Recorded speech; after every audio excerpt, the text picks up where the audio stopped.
salam sepak bola. Nah, sesuai janji gue kemarin, sekarang gue mau kasih preview ya untuk match besok dan lusa dan Senin pagi lah sekalian. Nah, yang pertama nih ada match West Ham ketemu Manchester City. Nah, untuk Manchester City sebenarnya gue nggak tahu apakah De Bruyne udah bisa main atau belum. At least kalau misalkan De Bruyne masih belum bisa main, kemungkinan formasi akan sama seperti kemarin, di mana lini tengah mengandalkan Foden, Gundogan, dan juga Rodri. Nah, selain itu juga untuk lini depan tetap sama, kemungkinan masih mengandalkan Sterling, Mahrez, Etis, Aguero lah. Ataupun juga dia rotasi dengan memasukkan Ferran Torres atau Bernardo Silva. Gue rasa untuk City ini sebenarnya nggak ada masalah ya untuk melawan West Ham. Terlebih untuk West Ham, kalau gue bisa bilang untuk dari susunan pemainnya sendiri, yang kalau bisa dibilang ini skuadnya ya masih satu level lah di bawah City lah. Untuk prediksi gue rasa untuk City bisa menang lebih dari 1 gol sih untuk City ketemu West Ham ya. Nah, lalu untuk yang kedua nih, ada match yang udah bisa ditunggu-tunggu nih, kalau bisa dibilang ada El Clasico, Barcelona ketemu Real Madrid. Kayak yang kemarin tuh gue bilang kan, untuk Real Madrid sebenarnya permasalahannya bukan di pelatih dan juga lini tengah, tapi ada di dua sektor. Jadi di lini belakang dan juga ada lini penyerangan. Nah, di mana lini penyerangan ini masih mengandalkan Benzema juga, yang otomatis usianya juga udah termakan kan. Sedangkan di lini belakang juga masih mengandalkan Ramos, yang kalau bisa dibilang ini udah termasuk golongan senior lah untuk Ramos. Di usia yang sudah 34 tahun pun dia masih tetap menjadi pilihan utama untuk Real Madrid. Nah, at least sebenarnya untuk Ramos kan tidak dijagokan juga tampil di El Clasico ini. Nah, untuk susunan backnya kemungkinan dia masih tetap akan mengandalkan yang kemarin nih, ada Varane, lalu ada siapa namanya nih, Mendy. Nah, cuman untuk di pendampingnya dari Varane ini kemungkinan ada dua pilihan, yaitu apakah dia tetap akan mempercayai Militao, ataukah apakah Nacho, ataukah nanti ada kemungkinan Ramos balik. Nah, kemungkinannya kalau misalkan Ramos balik, peluang Madrid untuk menang lebih besar ya, karena otomatis pertahanan otomatis lebih terkontrol dengan rapi. Karena di sini Barcelona nggak cuma main dari sektor sayap doang, tapi ada dari 3 sektor, yaitu dari sektor tengah ini dikomandoi oleh siapa namanya, De Jong. Lalu di sektor lini serang ada trio dari Ansu Fati, Coutinho, dan juga siapa namanya ini, Griezmann. Lalu di penyerang tentu ada si Lionel Messi kan. Nah, itulah yang harus diantisipasi oleh Madrid ke depannya. Cuman squad Barca juga kalau bisa dibilang kan untuk sektor back kan kehilangan Gerard Pique ya, yang katanya kan kena akumulasi kartu, cuman gue nggak tahu sih dia main atau enggak nanti. Dan juga Jordi Alba kan juga sedang cedera. Nah, otomatis squad Barcelona juga nggak full banget sih sebenarnya untuk sektor belakang. Nah, itulah nanti yang perlu dimanfaatkan juga oleh Real Madrid melalui sektor kanan yang dikawal oleh Sergio Roberto, itu lebih mudah ditembus ketimbang dari sektor back tengahnya. Ataupun juga lagi dari sektor dari back kanannya itu kan nanti kan ada dari Sergio Roberto, dan juga dari back kiri kan ada Sergi Des. Nah, itu kemungkinan yang akan dibombardir oleh Real Madrid nanti lewat dari Vinicius dan juga dari Asensio tuh nanti ke depannya. Untuk pertandingan gue prediksi akan berjalan dengan alot. Cuman kalau untuk skor, at least kalau misalkan Ramos main, Madrid ada kemungkinan menang selisih gol 1 digit lah. Cuman kalau misalkan Ramos nggak main, gue lebih prediksi ke Barca sebenarnya untuk menang ya. Tergantung nanti dari skuadnya aja yang dituruninnya siapa nih dari backnya. Nah, terus match selanjutnya ada Genoa ketemu Inter ya. Kalau inilah di atas kertas kan Inter memang lebih diunggulkan kan. Cuman kalau gue bisa bilang untuk berkali-kali dari sektor back kirinya ini yang dikawal oleh Kolarov dan Perisic ini rawan sekali kena counter attack. Nah, itulah nanti yang mungkin diantisipasi juga oleh Conte, apakah dia akan tetap mempercayai Perisic atau menggantinya dengan pemain lain. Cuman kalau dari squad kan Hakimi juga nggak bisa main, Young juga nggak bisa main kan, lagi cedera kan. Kemungkinan untuk squad dari back kirinya otomatis masih sama sih. ada kemungkinan dia juga bisa mempercayai Stefano Sensi untuk lebih memperkuat defense-nya sih nanti ke depannya untuk melawan Genoa ya. Kalau untuk prediksi skor, gue rasa Inter masih menang telak sih sebenarnya di sini ya untuk melawan Genoa. Nah, selanjutnya ada Liverpool nih. Liverpool ketemu Sheffield. Untuk Liverpool kan, untuk permasalahannya kan saat ini kan ada di sektor penyerangannya dia terlalu mengandalkan dari trio Firmansyah itu, yang otomatis kan dia setiap minggu tuh hampir hampir setiap minggu nih dia main terus kan, dan tidak ada rotasi karena memang di bangku cadangan cuman tidak ada yang kualitasnya menyamai mereka. Terus Jota juga masih di bawah mereka, dan juga Minamino juga masih di bawah dia kan, dan juga si Akiri ataupun juga Origi semuanya masih di bawah trio itulah, masih 2 level di bawah mereka. At least mau tidak mau kan untuk Klopp masih tetap mengandalkan mereka, cuman kalau dipaksakan terus kan otomatis bensinnya akan habis kan. Nah, ini kemungkinan yang mungkin di pertandingan ini si Klopp akan melakukan rotasi ini terhadap salah satu dari trio penyerang mereka, entah Firmino, Mane ataupun Salah. Kemungkinan besar sih Firmino akan dicadangkan ya.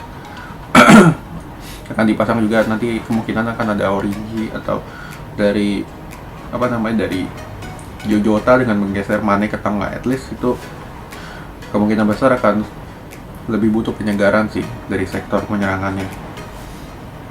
Kalau untuk secara skor, gue rasa untuk Liverpool kalau misalkan dari lini depannya ada penyegaran, kemungkinan besar akan ada lebih dari 1 gol. Cuman kalau misalkan tetap dipaksakan dari trio yang kemarin itu, gue sih nggak jamin dia menang dengan skor gede sebenarnya untuk Liverpool ini. Nah, lalu untuk match selanjutnya ada Southampton ketemu Everton. Nah, di sini kan kalau menurut berita yang baru beredar kan si James Rodriguez nggak main nih.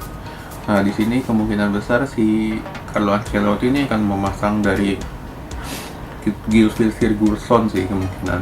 Cuman kalau untuk kualitas kan at least Sigurdsson ini masih 2 level di bawah James lah. Nah, itu mungkin salah satu kesulitan Ancelotti nanti untuk melawan Southampton ini, nanti gimana dia melakukan formasi yang pas nih ketika James nggak main, maka dia akan melakukan sebuah perubahan yang kemungkinan besar akan perubahan yang cukup berbeda jauh lah ketimbang dari ada James atau tidak.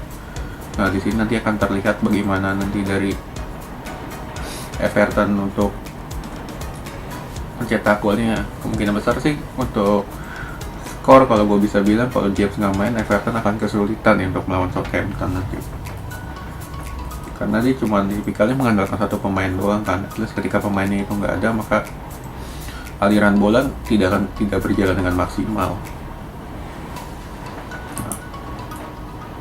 Untuk match selanjutnya ada AC Milan ketemu AS Roma. Nah, ini kan kalau Milan kan sedang dalam tren positif ya.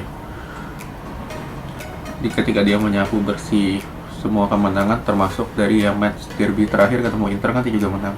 Nah, cuman di sini permasalahan Milan di sini adalah apakah mereka mampu tampil konsisten dengan menang terus ke depannya. Nah, ini akan dijawab tantangannya ketika melawan AS Roma, yang kalau bisa dibilang untuk AS Roma merupakan salah satu tim tradisional dari Italia nih,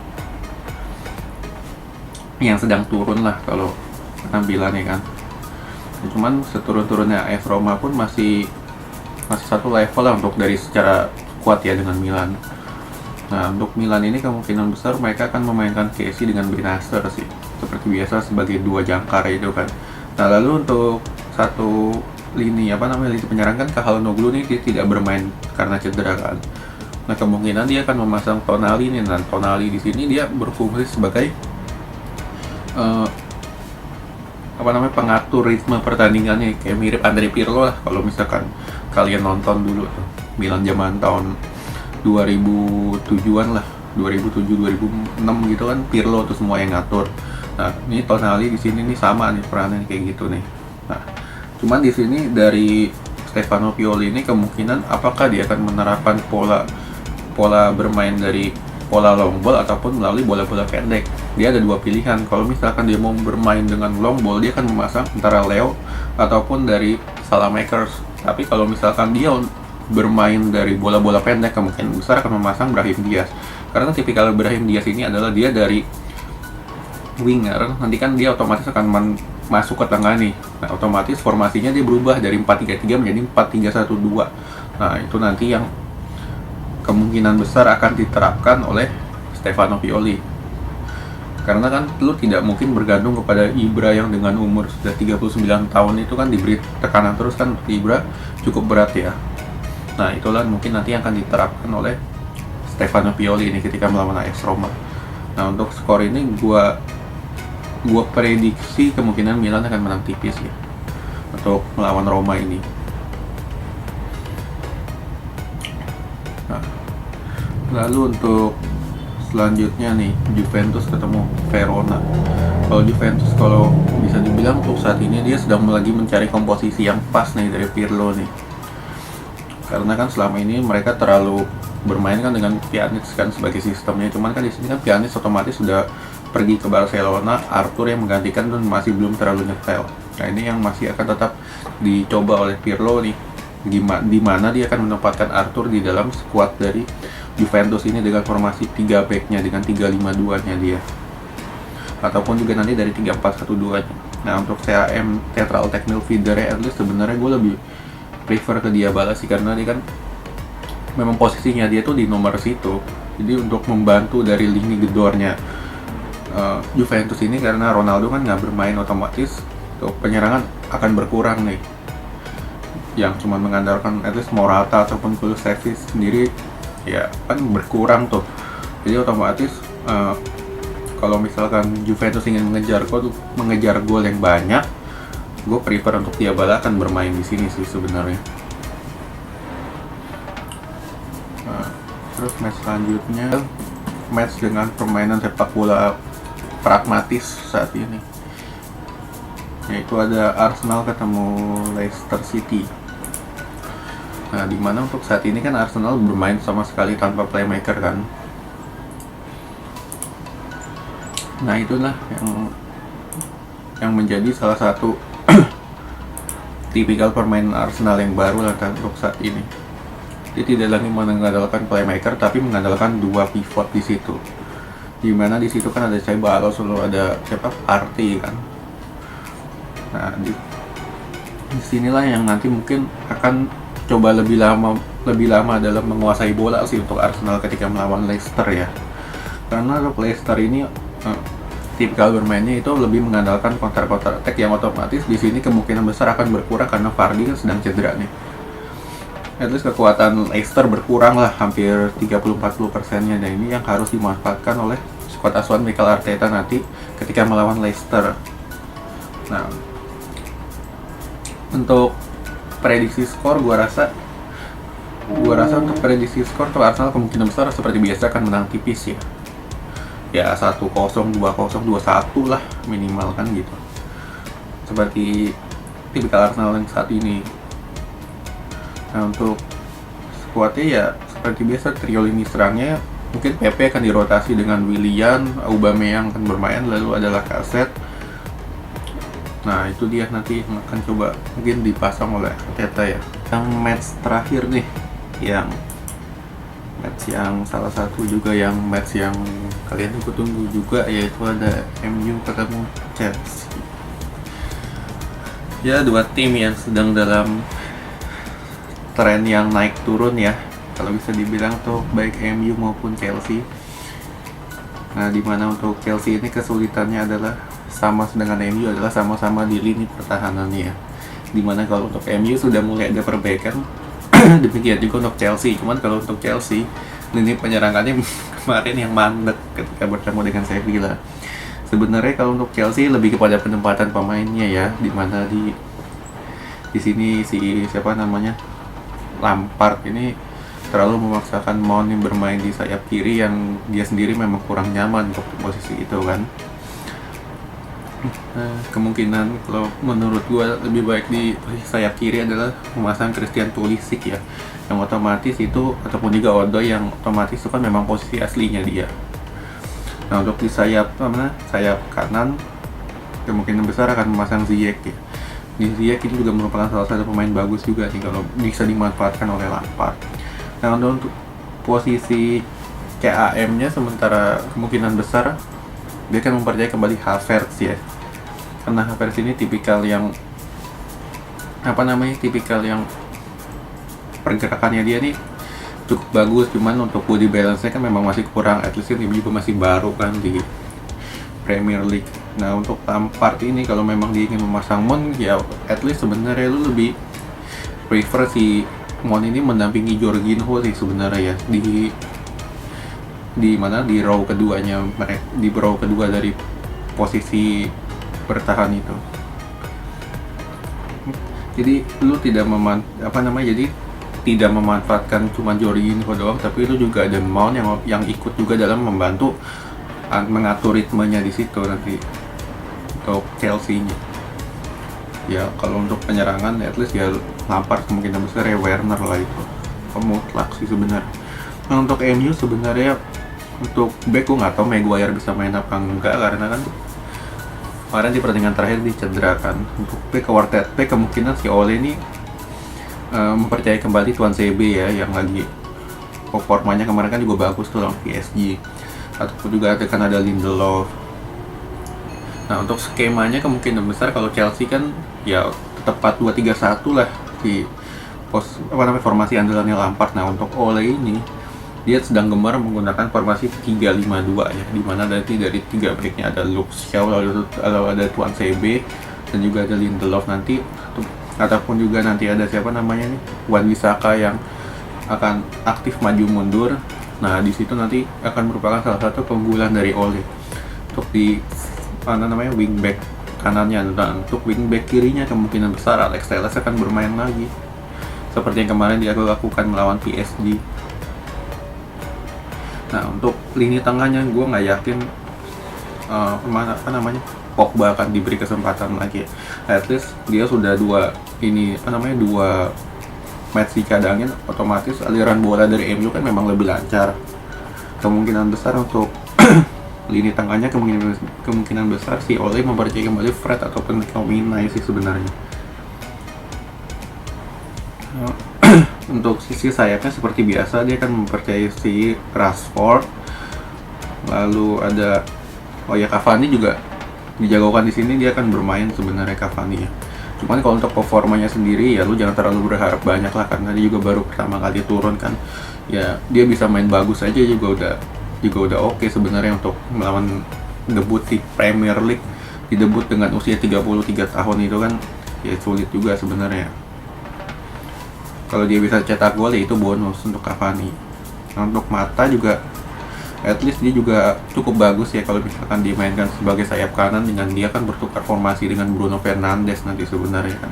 Jadi lu tidak hanya mengandalkan Bruno doang, tapi lu juga ada Mata sebenarnya yang di posisi situ nanti. Kalau untuk prediksi gua nanti dari skor, kemungkinan pertandingan ini akan berjalan dengan ketat ya kalau di atas kertas ya. Cuman kan kita nggak tahu nanti untuk yang diturunkan siapa aja, gambaran secara fullnya nanti gimana. Cuman kalau untuk prediksi saat ini MU masih menang tipis lah atas Chelsea, enggaknya tipis, at least selisih 1 gol lah sebenarnya kalau untuk MU ya. Namun kembali lagi nanti squad di lapangan akan seperti apa yang akan diturunkan oleh kedua pelatih ini.